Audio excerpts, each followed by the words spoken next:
காமிக்கிறேன். டன்டடன். எப்படி இருக்கு பாருங்க. நல்லா இருக்கா? என்னுடைய எக் ட்ரீ நல்லா இருக்கா வியூவர்ஸ்? சொல்லுங்க வியூவர்ஸ். பாருங்க. இது ஒரு மரத்தோட கிளை, ஒரு செடியோட கிளை இது. ஒரிஜினல் கிளை.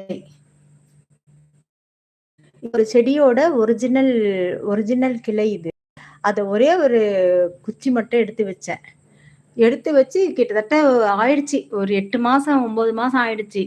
எதுக்கு எடுத்து வச்சேன்னு நானும் தெரியல. ஏன்னா நெறைய பிரான்ச்சஸ் அந்த ஒரு கிளையில அந்த ஒரு கிளையிலேயே நெறைய கிளைகள் இருந்ததுல்ல. அதனால வந்து "அப்பா இவ்ளோ ஒரு நீட்டா ஒரு குச்சி தான் போது. இந்த குச்சியில இத்தன பிரான்ச்சஸா?" அப்படின்ற ஆச்சரியத்துக்காக தான் எடுத்து வச்சேன். அதுக்காக தான் எடுத்து வச்சேன். ஒரு குச்சியில இவ்ளோ பிரான்ச்சஸ் இருக்கே! அப்படின்றதுக்காக தான் எடுத்து வச்சேன். நாளடைவில அதுல என்ன ஆயிடுச்சு எனக்கு ஐடியா, சரி இப்படியே குச்சி காஞ்ச குச்சி மட்டும்